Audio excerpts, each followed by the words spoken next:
Hey guys, Joshua Peterson here, Peterson Electric. It is almost April of 2023. Hope you guys are doing well.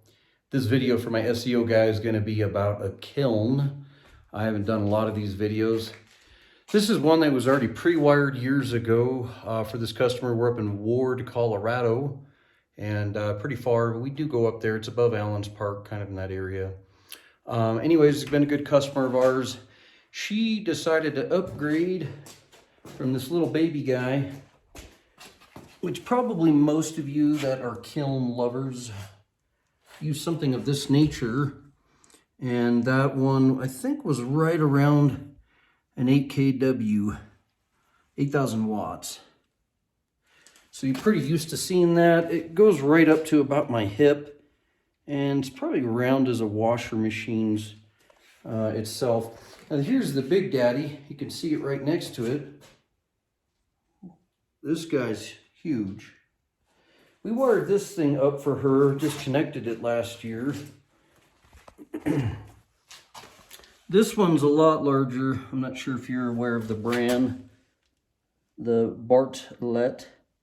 Anyways, this is about a 12,000 watt. I could be mistaken. It might be a 14 kW.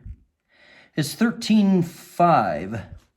So anyways, when you're looking at something like this, this thing requires a 1" with number 4 copper conductor. Never use aluminum. Anyways, so all of that came pre-wired, and they had an issue with it blowing a fuse. So we came out and diagnosed that. And there's just a little car fuse, a glass fuse in there you get at AutoZone. She had us come out because something had a meltdown, and it was not what we did. This other gentleman years ago, you can see how it grounded out. These are my new connectors. I've talked to you guys about Polar's connectors online. These things are rated at really high temperature and also dissimilar metal. This is the only thing I would suggest, but you can see how that grounded out in there pretty bad with that soot. And over time, that moisture from on that conduit, this has been here a long time. I would say back in the 90s, this was wired and built. When we came up and connected her, we only connected the kiln to make sure the conduit and the conductor sizes were appropriately sized.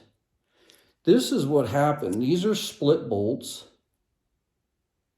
And you can see that little guy grounded out, just sitting next to that cabinet.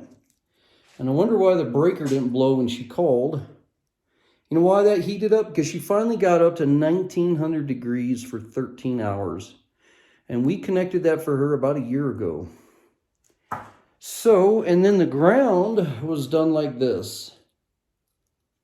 Next time I'll probably redo that splice rather than call it good, because now I really don't trust these.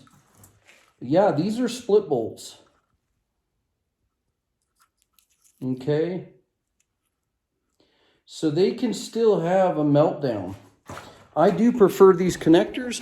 I think over time, though, she may still have an issue. It's hard to say, but I think on these 13,440 watt units, it might be advisable to actually do a number 2 copper, and then you might be able to get that in without a neutral and a 1". But it is a lot larger. I think definitely a larger J-box than this little guy. It appears to me to be about a 6x6x4, or 6x6 by 4. It probably wouldn't hurt just to do a 10x10x6 or a 10x10 or 12x12x6, something like that, just so the connections are a little bit more loose going in there. Anyways, so we'll get this running for her and everything wired up. This panel is fed with number 2 at 100 amp. We checked all that. Grounding in it was good. Years ago, they still followed the rule for the neutral and the ground to be disconnected from each other in this sub panel, because this sub panel feeds from over there to another sub panel, then from there underground out to the main house, and the main service is on the front of the house. So as you can see, this guy travels quite the distance to get home in order to bake her pots. As far as GFCI protected, You do not have to be if it's hardwired. If you're going to plug it in, you need to GFI protect it, even if it doesn't have a neutral, because again, they still believe that ground faulting is important, even on 2 ungrounded conductors. Again, guys, here's kind of an overview of her room. Beautiful little art studio. She's really got the ideal place going. Make sure you keep that thing at all times. Minimum, in my opinion, is 10 inches off that combustible wall. If not, 12 is better. She's got a lot of good space around it. This one is not hooked up because I told her there's no way you can support 2 of these running full time on those feeders going back through underground and out to the other side of the garage and to the front of the house. So I did not suggest to do that. I think she has it as a backup, but it's not hardwired as a backup because I didn't want to connect it for temptation reasons. Anyways, and I know you artists love your stuff, so just want to make sure you don't burn down.